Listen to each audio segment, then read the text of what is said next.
يهده الله فلا مضل له ومن يضلل فلا هادي له أشهد أن لا إله إلا الله وأشهد أن محمدا عبده ورسوله لا نبي ولا رسول بعده قال الله تعالى في كتابه الكريم بعد أن أعوذ بالله من الشيطان الرجيم بسم الله الرحمن الرحيم يا أيها الذين آمنوا اتقوا الله حق تقاته ولا تموتن إلا وأنتم مسلمون وقال أيضا يا أيها الناس اتقوا ربكم الذي خلقكم من نفس واحدة وخلق منها زوجها وبث منهما رجالا كثيرا ونساء واتقوا الله الذي تساءلون به والأرحام إن الله كان عليكم رقيبا وقال رسول الله صلى الله عليه وسلم اتق الله حيثما كنت وأتبع السيئة الحسنة اتق الله حيثما كنت وأتبع سيئة الحسنة تمحوها وخالق الناس بخلق حسن. Jamaah salat Jumat yang dirahmati Allah Subhanahu wa taala. Alhamdulillah, kita bersyukur kepada Allah Subhanahu wa taala yang masih memberikan kita begitu banyak nikmat sehingga kita bisa melaksanakan salah satu kewajiban kita, yaitu salat Jumat secara jamaah di masjid ini yang insyaallah dirahmatinya. Salawat serta salam tak lupa kita haturkan kepada junjungan Nabi besar kita Nabi Muhammad SAW yang telah membawa agama Islam ini dari zaman jahiliyah menuju zaman Islamiyah.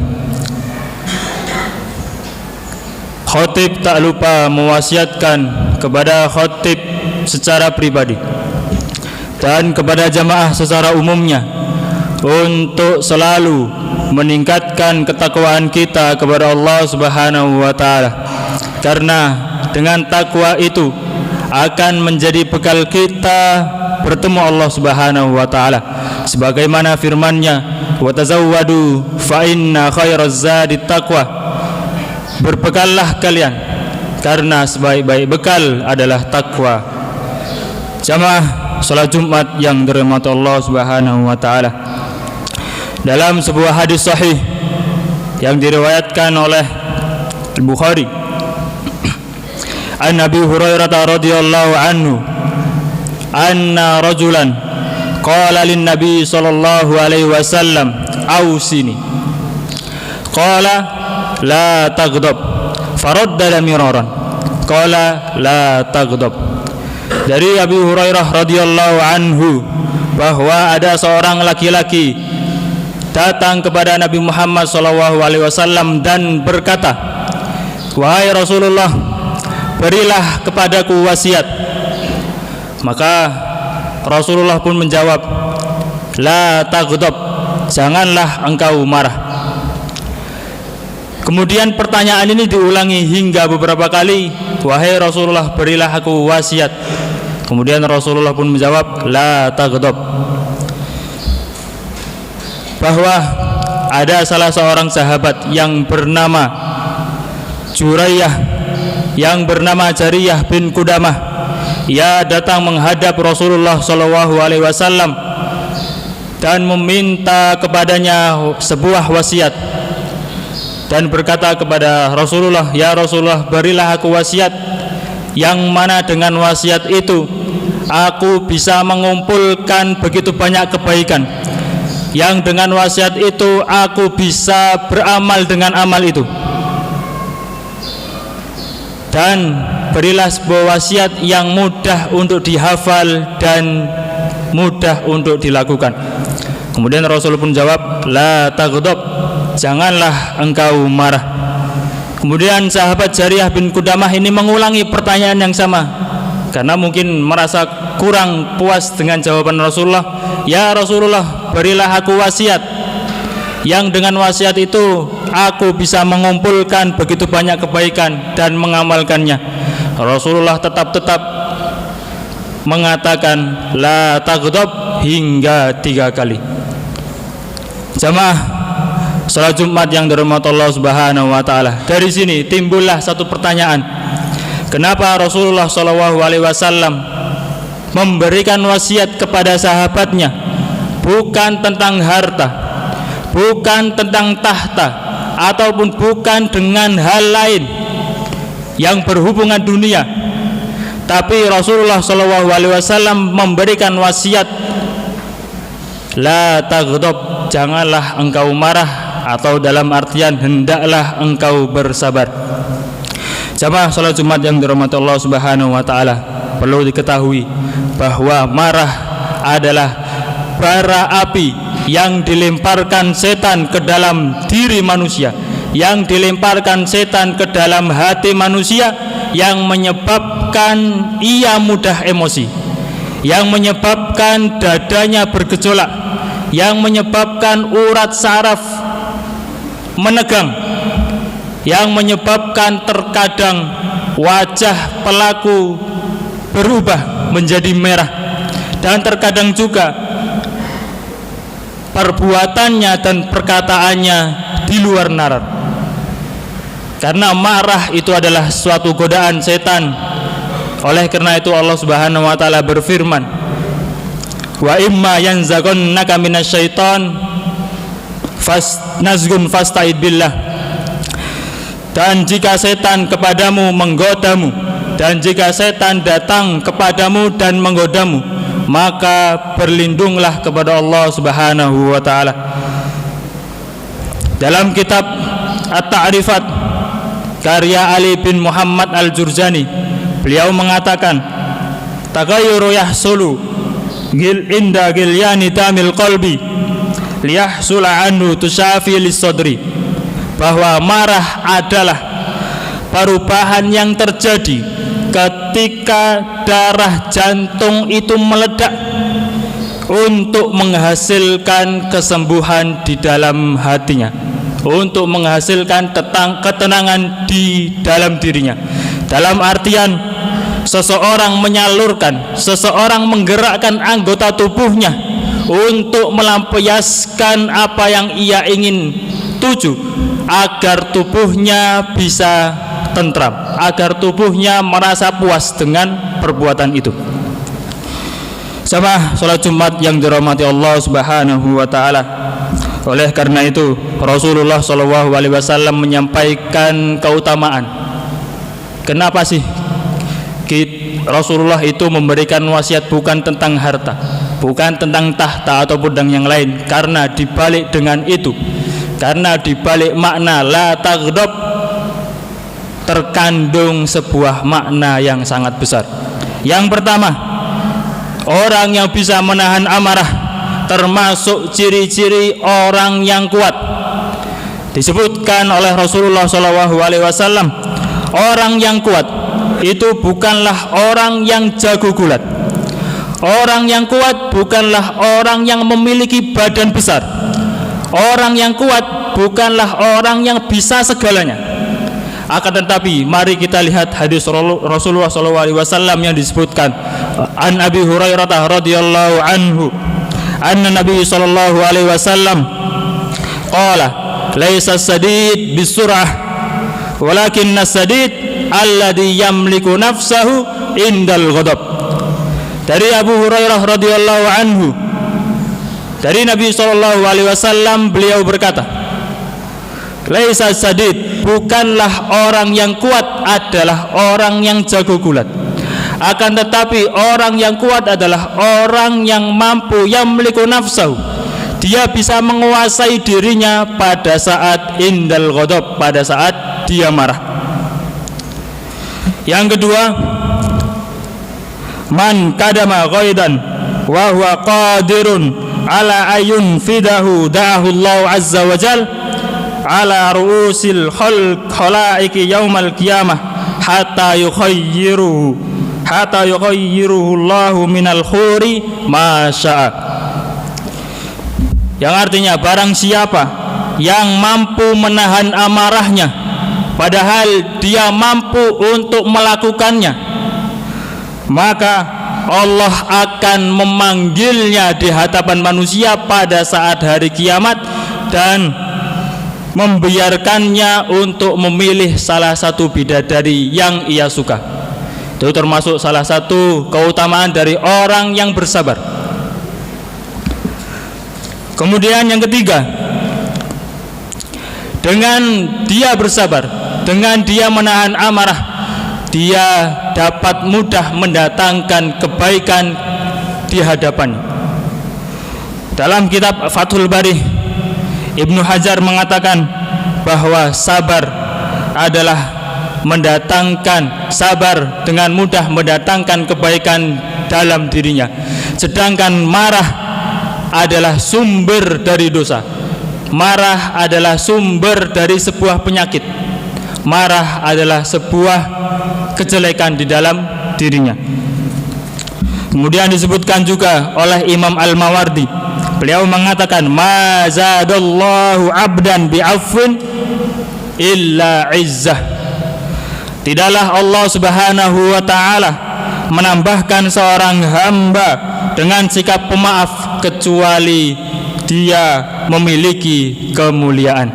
Jamaah salat Jumat yang dirahmati Allah Subhanahu wa ta'ala, ditambahkan juga oleh Imam Al-Ghazali dalam kitabnya Al-Ghadabu minhu huwa mahmud wa minhu ma huwa madhmum, bahwa marah itu ada dua, marah yang terpuji dan marah yang tercela. Maka beliau juga menambahkan, ketika seseorang tidak memiliki rasa marah, ketika seseorang telah hilang rasa marahnya di dalam dirinya, sungguh itu adalah sebuah kekurangan di dalam dirinya.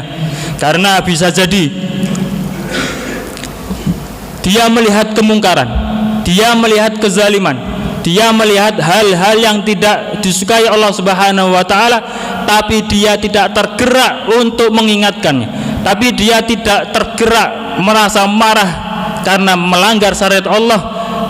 Disebutkan oleh Imam Al-Ghazali bahwa itu adalah sebuah kekurangan dalam dirinya.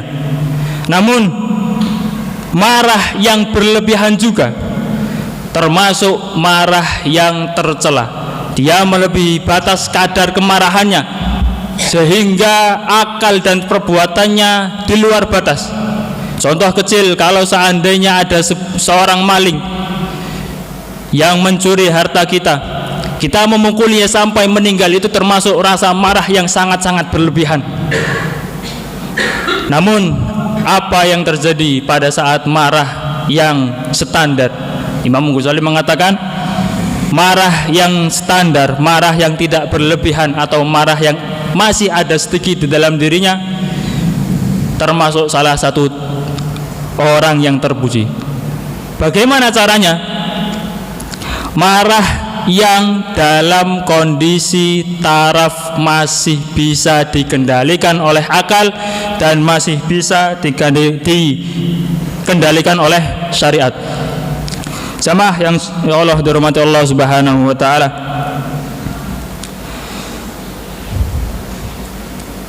dari perkataan Imam Al-Ghazali bahwa tidak semua marah itu tercela, bahwa ada beberapa marah yang tetap diperbolehkan.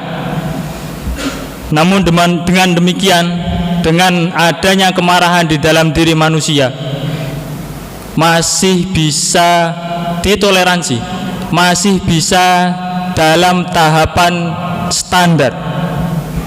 Kita bisa marah ketika melihat hal-hal yang tidak disukai Allah Subhanahu wa ta'ala. Kita bisa marah ketika ada seseorang yang melanggar syariat Islam. Kita bisa marah ketika ada seseorang yang berbuat hal yang tidak terpuji. Atau kita bisa marah ketika kita melihat berita-berita saudara-saudara kita yang sedang terzalimi di negara Palestina, ataupun melihat saudara-saudara kita yang terzalimi di bagian negara manapun. Kita patutnya marah atas tindakannya. Maka itu termasuk salah satu kemarahan yang diperbolehkan.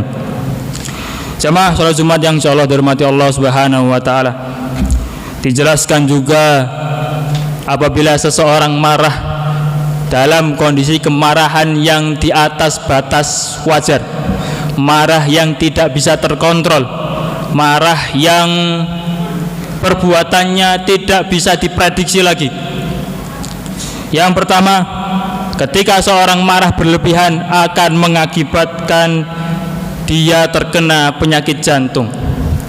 Karena ketika seorang marah, tubuh itu akan mengeluarkan satu hormon yang disebut dengan adrenalin kortisol, yang mana membuat jantung itu berdetak secara kencang, yang membuat jantung memompa darah ke seluruh tubuhnya untuk menggerakkan tubuhnya agar ia puas. Yang kedua, apabila ia marah dengan taraf-taraf yang berlebihan, maka ia akan terkena dengan penyakit stroke. Karena kebanyakan orang marah mengakibatkan darah yang naik ke otak, itu dapat mengakibatkan pembekuan di pembuluh darah, sehingga akibatnya darah yang menyalurkan ke otak akan terhentikan. Kemudian yang terakhir, dengan marah yang berlebihan itu akan menyebabkan menurunnya kekebalan tubuh. Sebagaimana yang kita biasa mendengar, orang yang sering marah biasanya cepat tua. Itu bisa menjadi penyebab juga telah menurunnya imun di dalam tubuh kita. Namun Rasulullah SAW memberikan tips, memberikan solusi bagi orang yang mudah marah, bagi orang yang tidak bisa mengontrol marahnya. Yang pertama, ketika dalam kondisi marah, fasta'id billah, maka hendaklah ia meminta pertolongan Allah Subhanahu wa taala, atau setidaknya dia ta'awudzu billahi minasyaitonir rajim. Kalau dalam tahap ini tidak bisa, maka ambillah tahap yang kedua. Hendaklah ia diam dalam kondisi apapun, dalam semarah-marah apapun ia, hendaknya ia diam, tidak membalas temannya itu. Kalau tetap masih tidak bisa, maka ambillah opsi yang ketiga. Ketika dia dalam kondisi marah berdiri, hendaklah ia duduk. Dia merubah posisi duduknya dari kondisi berdiri, dia berubah menjadi duduk agar darah di dalam tubuhnya terkurangi. Wal asr innal insana lafi khusr illa alladziina aamanu wa 'amilus shalihati wa tawassaw bil haqqi wa tawassaw bis sabr.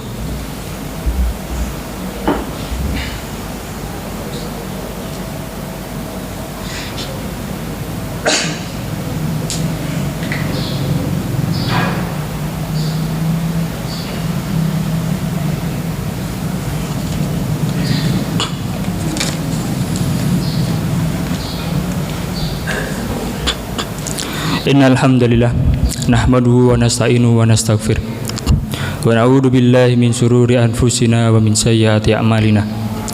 May yahdihillahu fala mudilla lahu wa may yudlil fala hadiya lahu. Asyhadu an la ilaha illallah wa asyhadu anna Muhammadan abduhu wa rasuluh la nabiyya wa la rasula ba'dah. Wa qala Rasulullah sallallahu wa qala Allah ta'ala fi kitabihil karim ittaqillaha haitsu ma kunta ya ayyuhalladzina amanu taqullaha haqqa tuqatih wa la tamutunna illa wa antum muslimun. Wa qala Rasulullah sallallahu alaihi wasallam ittaqillaha haitsu ma kunta wa adbi sayyatal hasanata tamhuha wa khaliqin nas bi khuluqin. Ma'asyiral muslimin, jamaah salat Jumat yang salat dirahmati Allah Subhanahu wa taala. Dalam khotib yang kedua ini, khotib mengingatkan untuk selalu meningkatkan ketakwaan kita kepada Allah Subhanahu wa taala. Dan kemudian di dalam tahap kehidupan kita pasti ada yang namanya rasa marah, pasti ada rasa kekecewaan, pasti ada rasa dendam di dalam diri kita. Hendaklah kita membuang jauh-jauh, hendaklah kita memaafkan saudara kita. Karena salah satu janji Rasulullah SAW, ketika dia memaafkan di malam hari, maka Allah akan menjamin dirinya masuk surga. Sebagaimana ada satu cerita ketika sahabat ini datang ke masjid, kemudian Rasulullah pun berkata, akan datang seorang ahli jannah. Datanglah orang dengan mengangkat sandalnya. Hari kedua Rasulullah juga berkata, akan datang seorang ahli jannah. Datanglah orang yang sama dengan mengangkat sandalnya. Hari ketiga juga sama, akan datang seorang ahli jannah. Kemudian Ali bin Abi Thalib merasa penasaran, ada apa Rasulullah SAW ini mengatakan hingga 3 kali bahwa orang akan datang seorang penghuni surga. Setelah teliti, singkat cerita, akhirnya ternyata bahwa setiap malam ia sudah memaafkan saudaranya, ia sudah menghilangkan pikiran-pikiran kotor atas saudaranya. Dia mengikhlaskan semuanya sehingga Allah memutuskan antara dia dan dengan dirinya. Kemudian dengan lisan Rasulullah bahwa orang ini termasuk orang ahli surga. Semoga kita termasuk salah satu dari penghuni surga. Mari kita berdoa kepada Allah Subhanahu wa taala. Innallaha wa malaikatahu yusholluna 'alan nabi ya ayyuhalladzina amanu shallu 'alaihi wa sallimu taslima. Allahumma shalli ala Muhammad wa ala ali Muhammad kama shallaita ala ali Ibrahim wa ala ali Ibrahim wa barik ala Muhammad wa ala ali Muhammad kama barakta ala ali Ibrahim wa ali Ibrahim innaka Hamidum Majid. Allahumma ighfir lil muslimina wal muslimat wal mu'minina wal mu'minat al ahya'i minhum wal amwat innaka sami'un qaribun mujibud da'wat wa ya qadiyal hajat. Allahumma ansur ikhwanana al mujahidin wal mustada'afin fi Palestin. Allahumma ansur ikhwanana al-mujahidin wal mustada'afin fi Gaza. Allahumma ansur ikhwanana al-mujahidin wal mustada'afin fi kulli makan wa zaman. Rabbana la tu'akhidna in nasina aw akhtana. Rabbana ighfir lana wa li ikhwanina alladhina sabaquna bil iman wa la taj'al fi qulubina ghillan lil ladzina amanu Rabbana innaka ra'ufur rahim. Rabbana hab lana min azwajina wa dhurriyyatina qurrata a'yun waj'alna lil muttaqina imama Rabbana atina fid dunya hasanah wa fil akhirati hasanah wa qina adzabannar ibadallah innallaha ya'murukum bil adli wa ihsan wa ita'i dzil qurba wa yanha 'anil fahsya'i wal munkar wal baghi ya'idukum la'allakum tadhakkarun wa lidzikrullahi akbar. Aqimis shalah.